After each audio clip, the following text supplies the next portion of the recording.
Eh bien justement, on va peut-être commencer par vous, Monsieur Chevalier, si vous vouliez bien juste nous situer un petit peu les conclusions déjà que vous aviez pu avoir en Belgique il y a quelques semaines. Ben, je ferai à peu près la même remarque que j'ai faite en milieu de séance le 6 octobre lors d'une journée commune avec ICOMOS Belgique, avec le soutien du bouclier bleu belge également, sur les plans d'urgence ou les plans de prévention, ce qu'on a appelé holistique, c'est-à-dire couverture à la fois bâtiment et patrimoine. Parce que, on va le voir, il y a un nombre d'intervenants assez impressionnant au niveau national et international aussi,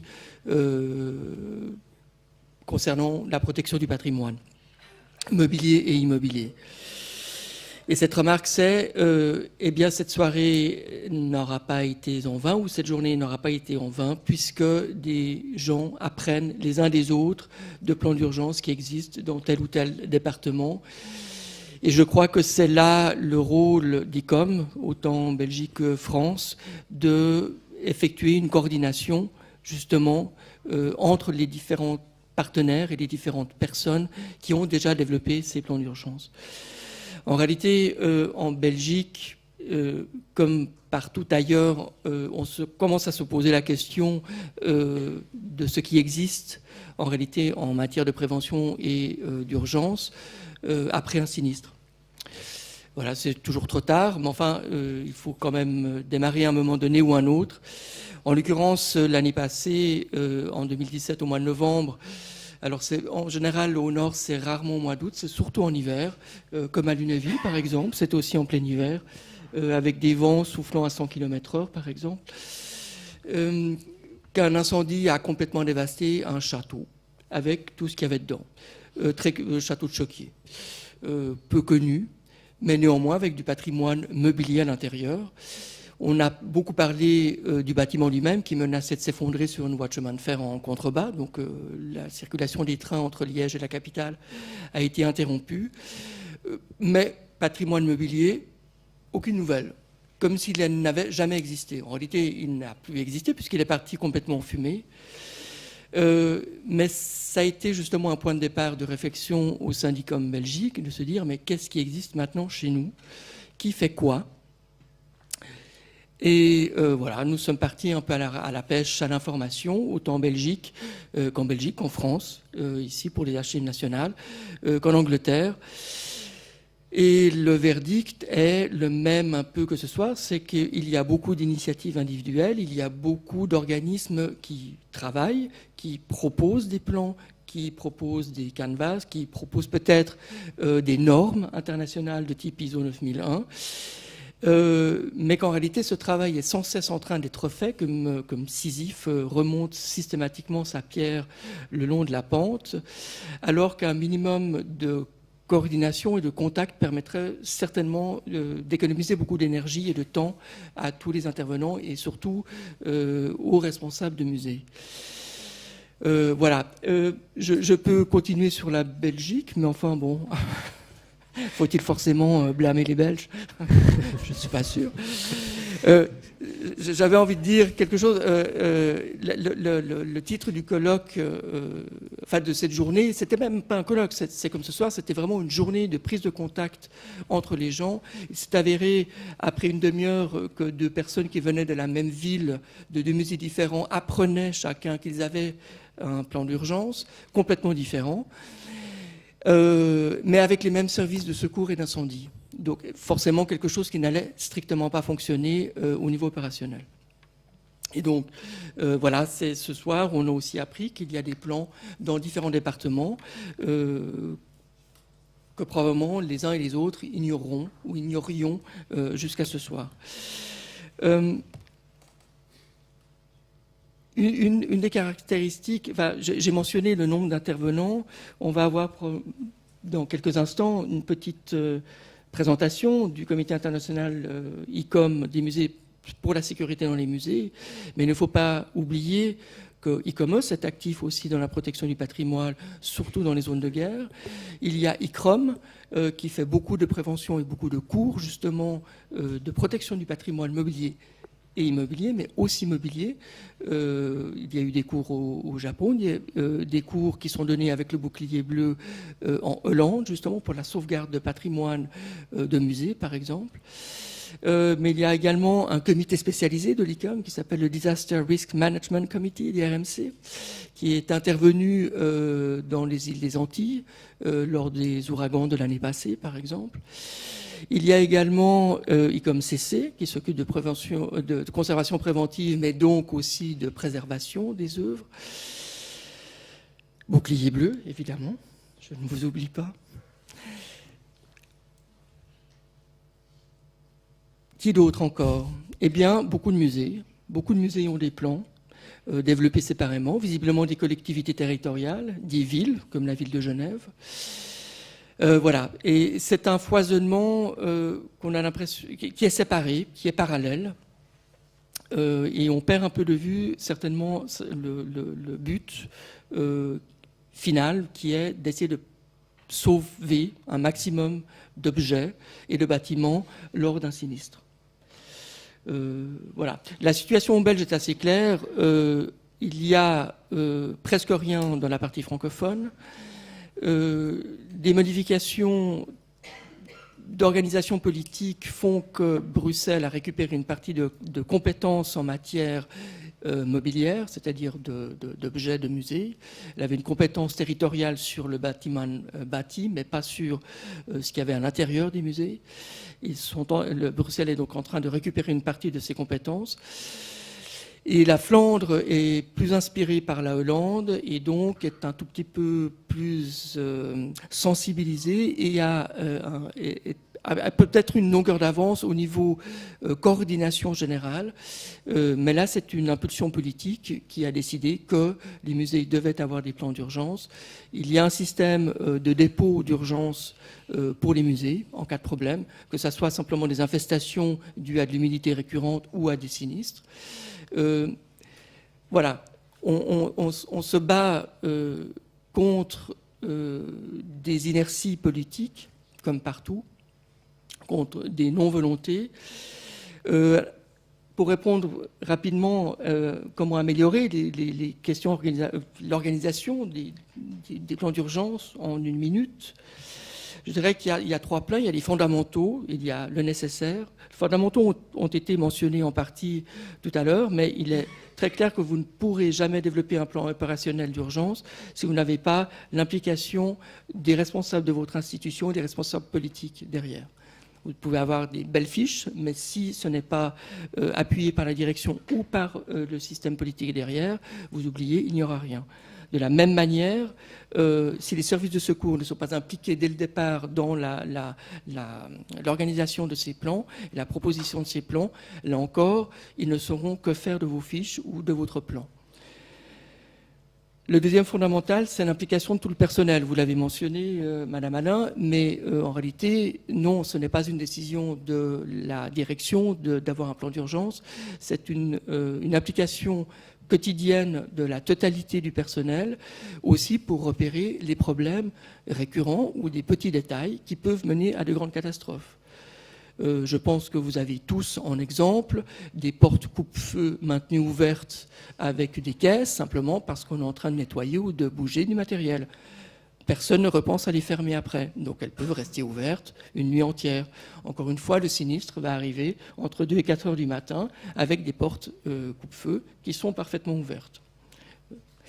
Et troisième fondamental, ça a été un peu mentionné, mais je pense qu'il faut vraiment insister dessus, c'est développer une réelle culture de l'erreur. Vous ne pouvez pas avancer, vous ne pouvez pas avoir des plans s'il n'y a pas une publication, un compte rendu public de l'erreur. On ne peut pas apprendre si on ne sait pas quelles erreurs sont commises. À la fois lors de l'exécution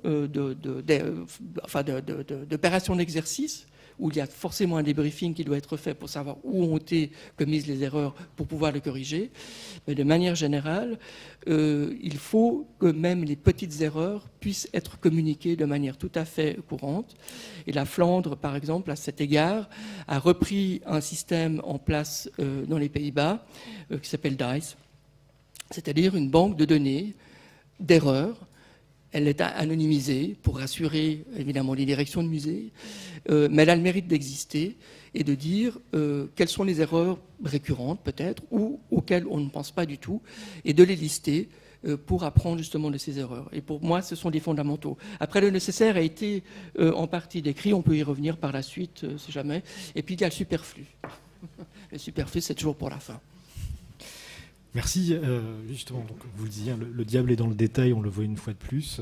Et comme le disait Oscar Wilde, l'expérience, c'est le nom que l'on donne à ses erreurs. Donc justement, l'exemple de la Hollande est plutôt pertinent là-dessus. Concernant l'ICMS, justement, qu'est-ce que vous auriez à rajouter là-dessus? Quel retour d'expérience pourriez-vous nous mettre en avant? Bonsoir. Auparavant, donc, je vais présenter brièvement l'ICMS,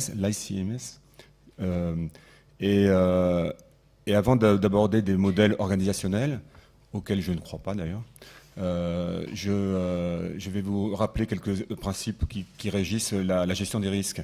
Alors, certains d'entre vous les connaissent par cœur, et j'illustrerai notamment par la malveillance, hein, puisque je suis commandant de police à la base, à l'arrivée aussi d'ailleurs, mais donc ma spécialité, c'est plutôt de lutter contre les actes de malveillance. Donc l'ICMS, c'est donc comité de l'ICOM auquel j'appartiens, a été créé en 1974. Il est composé de spécialistes de la sécurité. On compte parmi ses membres de directeurs de sécurité de musées très très importants, hein, de grands musées, le Getty Institute, le Victoria and Albert Museum, des musées, le Van Gogh Museum de Amsterdam, voilà, beaucoup de grands musées. C'est donc le principal conseil de l'ICOM. Nous organisons des conférences, des formations, beaucoup de formations à la demande des comités nationaux de l'ICOM. Alors ces formations, elles sont dispensées souvent en deux parties. Il y a tout d'abord une formation un peu théorique avec des présentations ex cathedra qui se veulent malgré tout interactives. Et puis très souvent, après, pas très souvent d'ailleurs, tout le temps, on a des mises en situation dans des musées où on va répartir les groupes des participants, leur faire identifier les vulnérabilités et les faiblesses dans le musée, et puis après, à charge pour eux de trouver des solutions pour réduire les risques, puisque c'est de cela dont il s'agit. L'ICMS publie également des manuels pratiques que l'on trouve sur le site internet, que vous voyez ci-dessous. Oui, voilà, il est mentionné, ICOM Museum ICMS. Juste un mot pour dire que, donc, composé de spécialistes de sécurité, notamment de musées importants, mais pas que, puisque ce qui est intéressant de voir, c'est que ces directeurs de sécurité qui œuvrent dans des grands musées, ils ont une capacité à s'adapter à des petits musées. Souvent, on intervient pour le compte des comités nationaux, on ne va pas forcément dans d'autres grands musées, mais dans des petits musées, et ils s'adaptent très très bien justement aux situations et au contexte. Ce que je voudrais dire aussi, c'est que l'ICMS est composé de spécialistes qui sont souvent issus du monde anglo-saxon. Et pour tout vous dire, parmi les membres assidus des formations, je suis le seul représentant français. Alors, donc j'encourage les volontaires, enfin, notamment le responsable de sécurité. Je vois le responsable du musée des Beaux-Arts de Lyon qui est présent, à venir me rejoindre, parce que c'est vrai que ça me ferait plaisir de parler de temps en temps français et pas tout le temps en anglais, dans un mauvais anglais d'ailleurs. Voilà. Alors, si vous permettez, je vais revenir un peu sur la gestion des risques, puisque c'est essentiel, c'est de redéfinir un peu la méthode. La démarche, elle est simple. Alors, je vais parler de malveillance, mais cette méthode, vous le savez, elle est valable pour tout. Ça commence par une analyse des risques. J'enfonce des portes ouvertes, hein. Ça c'est évident, mais je préfère les enfoncer parce que combien de fois je me suis rendu sur des sites et que je me suis rendu compte qu'il n'y avait pas eu d'analyse de risque au préalable. Ça veut dire quoi? Ça veut dire qu'étaient mises en œuvre des mesures qui ne correspondaient pas à la hauteur des risques. Alors soit il y avait des mesures qui étaient surdimensionnées par rapport à des risques qui étaient parfois quasi inexistants, mais je dois vous dire que le plus souvent c'était l'inverse. C'est-à-dire qu'on avait des risques très importants et que les mesures mises en place étaient sous-dimensionnées. Donc l'analyse des risques, c'est vraiment un préalable incontournable, et il ne faut surtout pas s'en affranchir. Et donc ça commence par l'identification des risques, on le verra après, et l'évaluation des risques, on les mesure ces risques et on les priorise. Après, forcément, qu'est-ce qu'on fait de ces risques? On les traite, et puis on les suit, parce que ces risques, ils sont tous sauf figés, ils sont évolutifs. Alors, parmi les risques, en termes de malveillance, j'entends, bien sûr, vous avez le vandalisme, qui est un problème notamment pour les musées, mais pour toutes les institutions culturelles. Comment dire, une délinquance qui est difficile, il est difficile d'y faire obstacle, parce que les auteurs agissent rapidement, vite.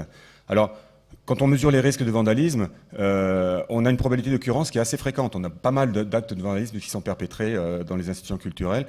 En revanche, en termes de dommages, ils ne sont pas forcément élevés. Là, par exemple, voilà, pour la liberté guidant le peuple, qui avait été tagué avec un marqueur, il avait fallu faire juste venir une restauratrice qui avait œuvré pendant 4 heures et qui avait enlevé le marqueur avec un solvant. Vous voyez, c'était pas dramatique. Alors, en termes de vandalisme, vous savez que dès lors qu'on a des œuvres qui sont en extérieur, elles sont beaucoup plus exposées, ça c'est évident. Là, vous avez le vagin de la reine qui avait été installé par Anish Kapoor à Versailles et qui avait subi plusieurs dégradations successives. Alors, autre fait de malveillance, le vol, bien sûr, avec 2 exemples. Celui ici, qui est celui du vol de la salière de Benvenuto Cellini, qui avait été offert à François Ier, et qui avait été donc dérobé en Autriche à Vienne. Je ne vous raconte pas les circonstances, en l'occurrence, c'était par l'installateur d'alarme. C'était facile pour lui.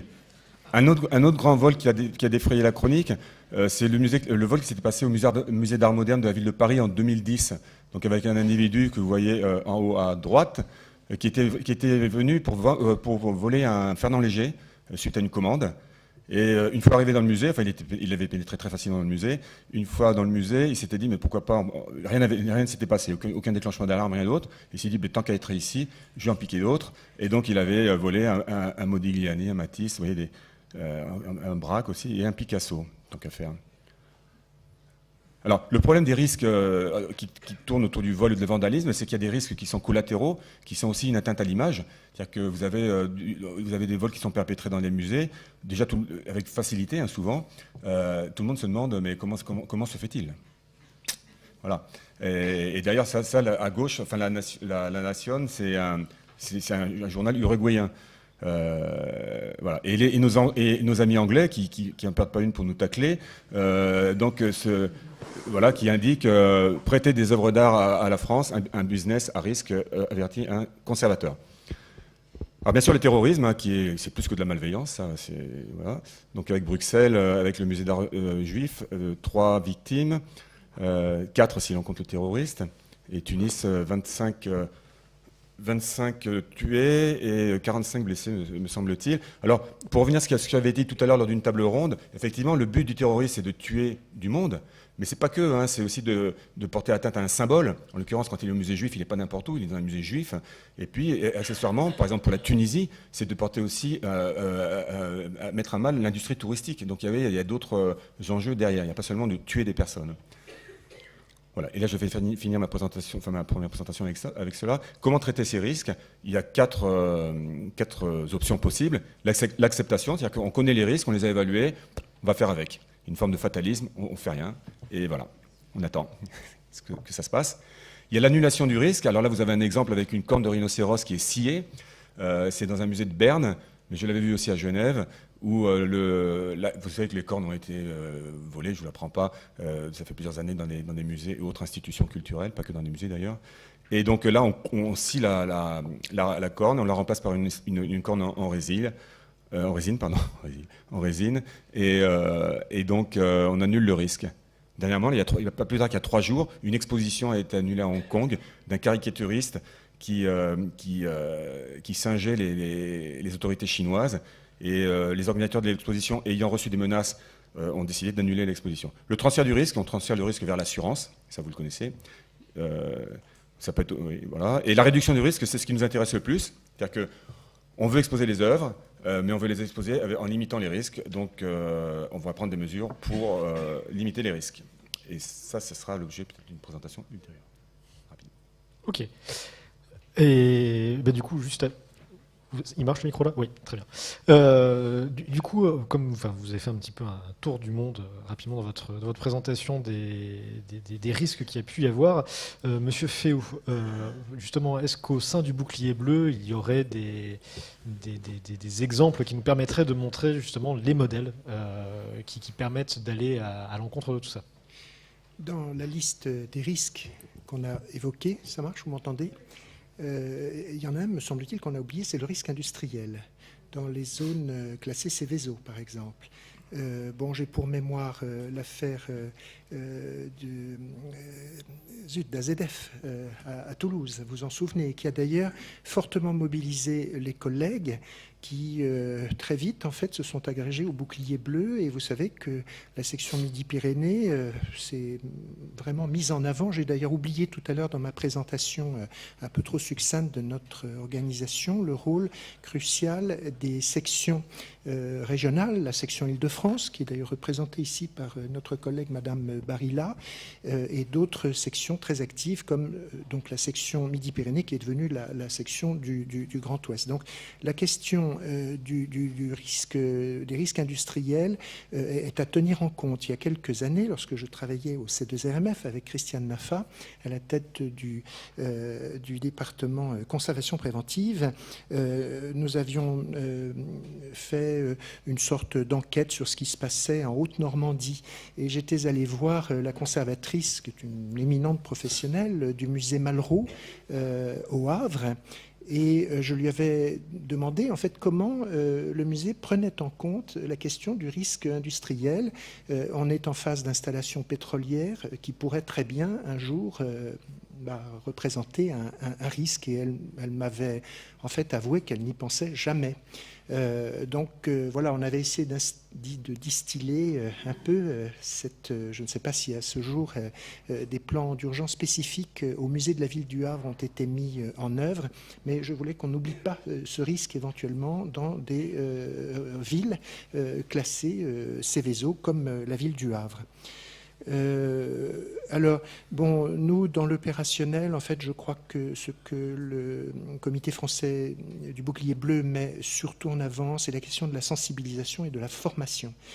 Justement, dans ces régions, je vois le travail qui a été fait toutes ces dernières années par des collègues comme Jocelyne Deschaux, notre présidente, et par Françoise Collange, et par d'autres personnes dans d'autres régions, que je ne peux pas nommer ici, qui font ce travail de sensibilisation de longue haleine. Il y a quelque temps, d'ailleurs, j'ai été invité par Jocelyne Deschaux à participer, à suivre plutôt, puisque je n'intervenais pas en tant qu'acteur, une formation qu'elle donnait au Centre des archives du ministère de l'Europe et des Affaires étrangères, qui se trouve à la Courneuve. Vous savez qu'il s'agit d'un centre d'archives très important. Et donc, j'ai vu tout ce que Madame Deschaux avait. Alors, c'était un cours très particulier qui était destiné en fait à des collègues étrangers qui, pour la plupart, venaient du pourtour méditerranéen, des pays du Maghreb. Et donc, j'ai assisté à ces cours très bien faits sur la sensibilité des collections, sur la question des sinistres, et puis des plans d'urgence avec des exercices pratiques. Et également l'examen d'un plan d'urgence établi par les archives nationales. Également, tout récemment, a eu lieu en Ariège, à Mirepoix, dans une ancienne minoterie, un exercice d'incendie très spectaculaire qui a concerné à peu près une trentaine de personnes, une vingtaine de sauveteurs et une dizaine d'observateurs, où on a mis en fait des collections de second intérêt, c'était de la base brocante, des choses comme ça, mais de vrais objets, si vous voulez, dans la condition d'être brûlés. Et donc, là aussi, un apprentissage des gestes qui sauvent. Voilà, chaque année, je ne sais pas si Madame Barilla, qui est ici présente, pourrait dire ce qui se fait dans la région Île-de-France. Elle le sait mieux que moi, mais voilà ce que le bouclier bleu français met surtout en avant depuis quelques années, la question de la sensibilisation de tous les collègues qui viennent à nous. Il se trouve que dans une autre casquette, j'ai été à un moment donné au service des musées de France, chef du bureau des réseaux territoriaux. venant d'ICE2RMF, j'ai été naturellement sensibilisé à toutes ces questions. J'étais d'ailleurs, je crois, chez nous un des rares à le faire. Et je voudrais bien aujourd'hui qu'on arrive à avoir un chiffre, par exemple. Bon, vous savez qu'il y avait l'obligation légale, par exemple, de faire le récollement décennal des collections. Je crois qu'on est arrivé à respecter à peu près la loi sur ce plan-là. Mais aujourd'hui, j'aimerais bien savoir combien de musées de France sur les 1220, donc qui constituent cette grande famille des musées de France, possèdent un plan d'urgence. J'aimerais bien le savoir et j'ai beaucoup de mal à obtenir. À mon avis, c'est moins de 10% en France. Donc ça veut dire qu'on a encore un gros travail de sensibilisation à faire. Il me semble, là récemment, il y a eu également des sinistres dans 2 musées bretons, à Tatiou et à Ouessant. Et je crois que ça pourrait être peut-être l'occasion de créer une nouvelle section pour la Bretagne. C'est une idée à laquelle on pense là et qui devrait peut-être aboutir l'an prochain à l'organisation d'une assemblée générale et de journées d'études en Bretagne. Donc il est clair que notre travail de pèlerin, de pasteur sur le terrain est loin d'être achevé. Merci. Et je reviens du coup, je fais un retour en arrière suite à l'intervention de Monsieur Lefebvre. Tout à l'heure, en fait, on parlait de l'exemple belge avec les musées dans une même ville qui ne savent pas justement qu'il y a des plans de sauvegarde qui ont été réalisés. Pourtant, les services sont les mêmes, les services de secours. Au sein d'une même ville, on va revenir sur Paris. Les bibliothèques nationales de France, justement, est là-bas. Vous, quel modèle, justement, mettriez-vous en avant? Quelles sont les différences avec ce que M. Lefebvre a montré par rapport à la ville de Paris et par rapport aux préconisations qui étaient faites? Monsieur Lefebvre a présenté les risques sur un plan très, très général, pas seulement les accidents. Je crois qu'il y a un travail à la BNF sur les questions d'économie d'énergie, etc. J'ai été très rassurée de voir que le risque de crue était finalement en tout cas, pas pire ne sera pas pire que celui qu'on court actuellement. Le modèle du plan de sauvegarde des collections de la BNF, c'est celui qui a été proposé par le ministère, la directrice du ministère de la Culture en 2006, avec évidemment des adaptations au contexte, à l'organisation, au type de bâtiment et au type de collection. Pour le risque de crue, pour le plan de sauvegarde au regard du risque de crue, il n'y avait pas de modèle particulier et on a dû inventer. Alors justement, puisque tout à l'heure vous avez abordé la question dans la première partie de ce modèle qui se voudrait généraliste par rapport aux questions des plans de sauvegarde, qu'est-ce qui sera à mettre en avant dans ce modèle que vous souhaitez mettre en avant et qui devrait normalement sortir en 2019 si mes souvenirs sont exacts? Oui. Alors le projet qu'on a, qui est sur la voie d'une publication fin 2019, c'est le projet d'une norme internationale qui s'est donnée auquel a participé de nombreux musées et donc le musée du Louvre, le Quai Branly, les Archives nationales, mais aussi des bibliothèques universitaires en plus de la Bibliothèque nationale. À l'étranger, des pays comme l'Allemagne, les États-Unis, la Chine. Le principe, la ligne qu'on s'est donnée, c'était déjà d'éviter d'être des donneurs de leçons. Je crois qu'il faut rester modeste dans la rédaction de ce document. Et notre objectif, c'était de ne pas être prescriptif, donc de ne pas donner précisément des directions sur comment stabiliser les documents en situation de sinistre, puisque beaucoup de ces gestes dépendront des circonstances des moyens et du contexte local. Mais notre souci, c'était de favoriser l'intégration des plans de sauvegarde des collections dans les plans territoriaux, dans les plans de gestion des risques qui existent à l'échelle locale. Alors en France, c'est le plan communal de sauvegarde et c'est pour les maires une obligation de le rédiger, de le préparer en tenant compte à la fois de la sécurité des personnes mais aussi de la sécurité des biens. Donc une de l'orientation, c'était justement de bâtir une matrice sur le modèle des plans qui existent, donc d'autres plans qui existent. Parmi les lignes, les principes de cette norme, c'est d'envisager les risques en considérant pas seulement les risques sur le bâtiment et les effets sur le bâtiment, mais de considérer les effets sur les collections, en fonction de la nature des supports, de l'existence ou non d'éléments de protection comme des conditionnements, et d'envisager ensuite plusieurs aspects. En priorité, le cadre décisionnel, la gestion des conséquences sur les collections, mais aussi la phase de rétablissement qui nous semble négligée dans les plans de sauvegarde des collections tels qu'ils sont envisagés. La phase de rétablissement est très critique, elle peut durer plusieurs semaines, plusieurs mois, plusieurs années.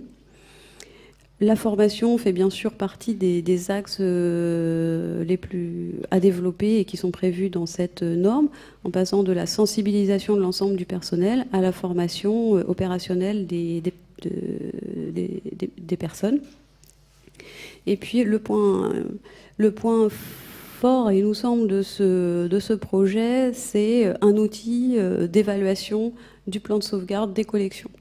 Donc dans cette première partie que je viens de décrire, une partie méthodologique, finalement, on n'a rien inventé. Et notre souci, c'est justement de ne pas inventer, mais de permettre l'intégration du plan de sauvegarde dans des plans plus larges.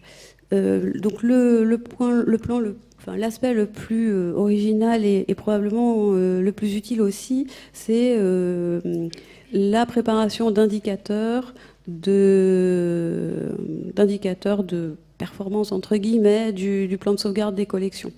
En fait, ces indicateurs qu'on a listés permettraient de mesurer, de faire des auto-évaluations de notre état de préparation quand un plan de sauvegarde a déjà été commencé, et peut-être à une échelle plus générale de permettre des enquêtes justement pour mesurer à l'échelle locale ou nationale le niveau de préparation des établissements qui conservent du patrimoine. Alors justement, ça c'est une thèse qui est intéressante parce que vous mettez en avant. Mon voisin de droite, lui, a une antithèse par rapport à ça. Puisque M. Théfault l'a dit tout à l'heure ouvertement, il ne croit pas au modèle, il ne croit pas en tout ça. Mais voilà, est-ce que succinctement vous pourriez nous le donner, comme ça on aura fait la thèse, l'antithèse, avant de passer à la synthèse. J'ai voilà. dit que c'était un modèle. Non, mais ça pourrait aider justement à constituer ensuite des modèles. J'ai peut-être été un peu radical dans ma précédente intervention. Non, je suis effectivement très... il faut être très vigilant et en tout cas circonspect par rapport à des modèles organisationnels, parce que tout simplement parce que les institutions sont tellement différentes. Vous avez des musées énormes, et à côté de ça vous avez des tout petits musées, donc c'est difficile d'avoir des modèles organisationnels. En revanche, je suis plus pour préconiser des grands principes qui régissent. Alors là je parle forcément de malveillance, mais c'est plus de cet ordre-là, voilà, plus des bonnes pratiques, et je me méfie des choses trop conceptuelles, et j'ai plutôt une approche pragmatique. Enfin bref, parmi ces il y a quand même des grands principes qui régissent la sûreté. Et le premier, c'est peut-être une approche globale de la sûreté. On a beaucoup parlé d'approche globale ou générale. Celle-là, vous le savez tout ça, mais je vais vous dire que je suis allé dans bien des musées et on n'a pas cette approche globale. Souvent, je me suis rendu dans un musée, j'arrivais, on me disait tout va bien, on a des caméras. Voilà. le mot magique était prononcé, on a des caméras, et là, tout allait bien. Et vous vous rendrez compte après que c'est pas parce qu'on a des caméras que tout va bien. Donc une approche globale, essentielle. Voilà, là on a une caméra, mais à côté de ça, on a une toile qui est accrochée avec un clou. Voilà, là, donc ça, autre grand principe, homogénéité et cohérence dans les dispositifs. C'est évident, hein, ça. Hein. Pour faire de la sûreté, il ne faut pas être sorti de Saint-Cyr. Logique et cohérence. Voilà. Donc, mais ça, souvent, on le voit, hein, malheureusement. Autre grand principe, le niveau de risque d'un lieu égale le niveau de l'endroit le plus vulnérable. Ça paraît évident, ça aussi. Mais combien de fois on voit des musées qui sont bien, qui sont pas mal... presque bunkérisé avec des baraudages et autres, et puis vous allez avoir un petit soupirail, je sais pas, une imposte, un skydome qui va être le point de faiblesse du musée, et c'est lui qui va donner le niveau de sûreté du musée. Donc il faut qu'il y ait une cohérence aussi, une approche, comment dire, homogène de la sûreté. L'équation résistance-temps de réponse pour contrer le voleur, ça c'est important. C'est-à-dire qu'une fois que le voleur il a pénétré dans le musée et que l'alarme a été déclenchée, il faut tout faire pour qu'il n'atteigne pas l'œuvre avant que les services d'intervention ne viennent. Ça c'est un grand principe aussi. Donc il faut mettre de la résistance entre l'entrée du voleur et l'œuvre, donc souvent par des moyens physiques et mécaniques. Voilà. Autre mesure organisationnelle et humaine. C'est plus important peut-être, les mesures organisationnelles et humaines. Et donc c'était dans l'ICOM, une revue qui date pas d'aujourd'hui, c'est 77, qui disait: la vigilance humaine est la base de la sécurité dans les musées, les systèmes mécaniques et électroniques ne pouvant que la compléter, mais jamais la remplacer. Encore faut-il que cette vigilance humaine elle soit vraiment effective. Alors là, on a l'exemple d'un film, là c'était, vous savez, Muséo, Muséba, de RIB, mais c'est vrai que les mesures organisationnelles et humaines sont essentielles. Et puis on va peut-être s'arrêter là, voilà, parce que après l'idée c'est de dire que beaucoup de vols sont commis de manière très facile, avec des modes opératoires d'une extrême, comment dire, il n'y a pas besoin d'être beaucoup outillé pour procéder à des vols. Pourquoi ? Parce qu'il y a de telles vulnérabilités que voilà, il n'y a pas besoin d'arriver avec un char d'assaut pour défoncer un mur de musée. Et donc, puisque les modes opératoires sont faciles, qu'il y a des vulnérabilités évidentes, eh ben, il faut souvent des mesures simples, pas forcément très chères, qui permettent de limiter grandement les risques. Voilà, je m'arrêterai là. Merci. Oui, justement, c'est très intéressant de mettre en avant ces questions de vol, d'alarme et de questions de sécurité du genre. Juste un exemple amusant, puisque l'idée du musée hyper sécurisé dans le fantasme de beaucoup de monde. Pour preuve, à Noël dernier, j'ai eu le plaisir de monter un musée en Lego pour mon neveu et qui était rempli d'alarmes dedans. Et j'ai été confronté à la question embêtante de mon neveu qui était de savoir: tonton, est-ce que dans ton musée, il y a autant de systèmes d'alarme et que ça sonne tout le temps aussi? Voilà. Oui, on va dire oui. Après, c'est autre chose. Est-ce que vous souhaitez rebondir sur cette intervention, enfin, Madame Alain, Monsieur Lefebvre, Monsieur Chevalier ou Monsieur Féot? Juste renforcer le fait qu'effectivement la phrase de 77 garde toute son actualité.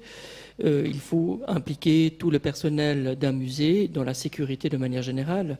Ce n'est pas le responsable sécurité ou la direction qui se promène dans tous les couloirs toute la journée. Ce sont des collaborateurs complètement différents qui peuvent noter qu'une fenêtre est systématiquement ouverte, qu'une porte coupe-feu est systématiquement maintenue et bloquée ouverte, que des extincteurs sont déposés à terre ou n'ont pas été contrôlés depuis 2-3 ans, parce que normalement il y a quand même une petite fiche à côté.